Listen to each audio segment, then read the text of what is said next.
कंजूसी का अहंकार और भक्ति की सच्ची जीत। जय माता दी, माता रानी की जय। रामदीन नाम का एक बहुत धनी व्यक्ति था।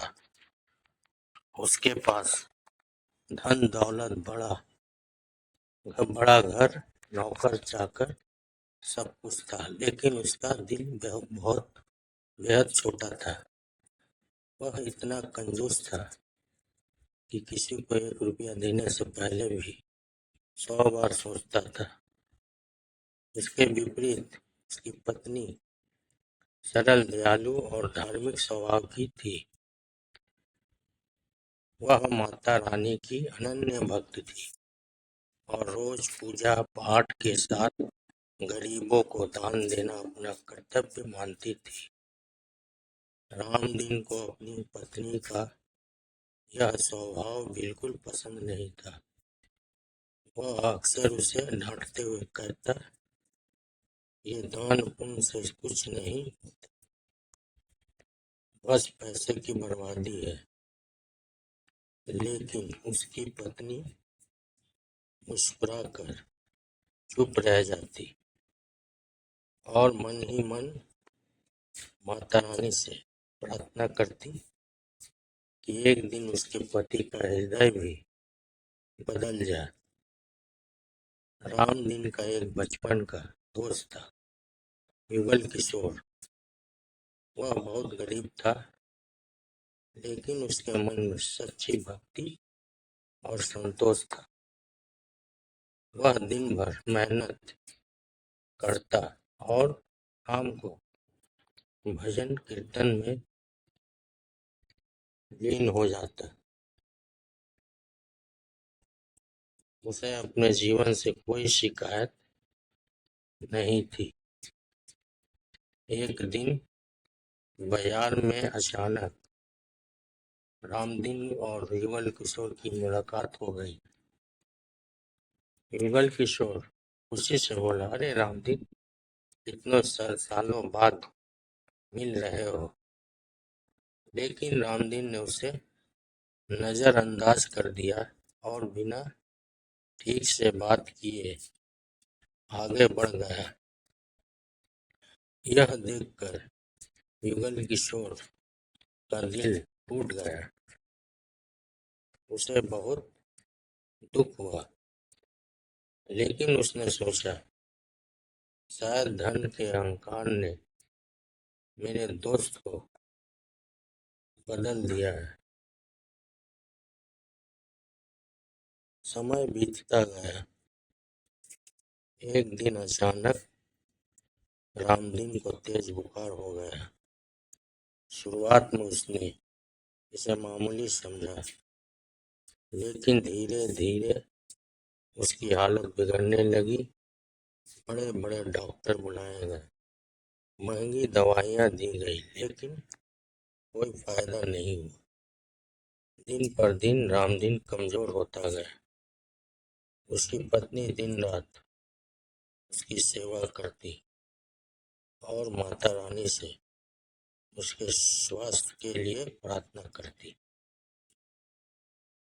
उसने कई व्रत उपवास भी रखे, लेकिन रामदीन की हालत में कोई खास सुधार नहीं हुआ। किसी बीच किसी तरह यह खबर युगल किशोर तक पहुंची।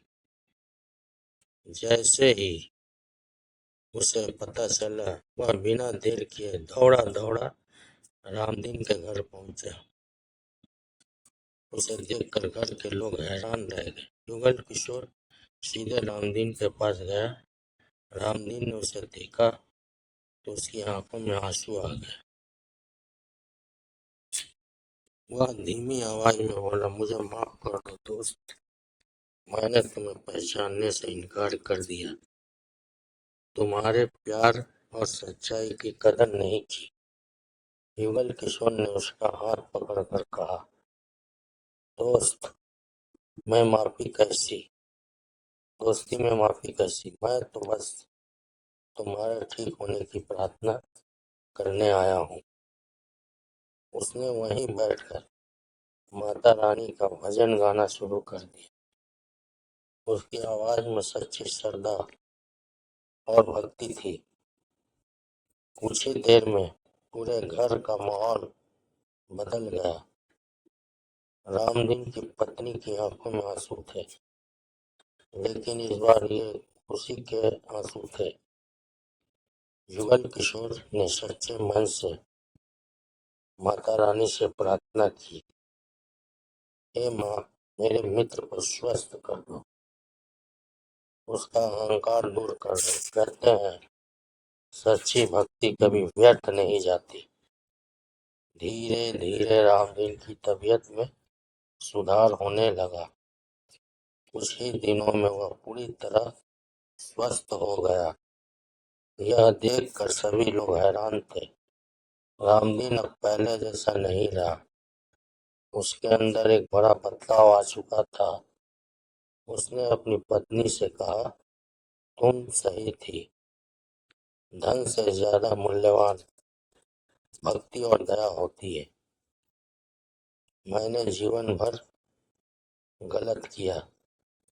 उस दिन के बाद रामदीन ने कंजूसी छोड़ दी। वह गरीबों की मदद करने लगा, दान पुण्य करने लगा और अपनी पत्नी के साथ माता रानी की पूजा करने लगा। उसने युगल किशोर को गले लगाकर कहा, तुमने मुझे नया जीवन दिया है दोस्त। युगल किशोर मुस्कुराया और बोला, यह सब माता रानी की कृपा है। इस तरह एक कंजूस और अहंकारी व्यक्ति का हृदय सच्ची भक्ति और दोस्ती की ताकत से बदल गया। सीख, धन से बड़ा धन मानवता, भक्ति और सच्चे रिश्ते होते हैं। माता रानी की जय। जगदम्बे माता की जय। जय माता दी। कामाख्या माता की जय। अम्बे माता की जय। दुर्गा माता की जय। जय माँ काली, भद्रकाली, काली कपालिनी, श्यामा काली। जय माँ तारा, जय माँ तारा।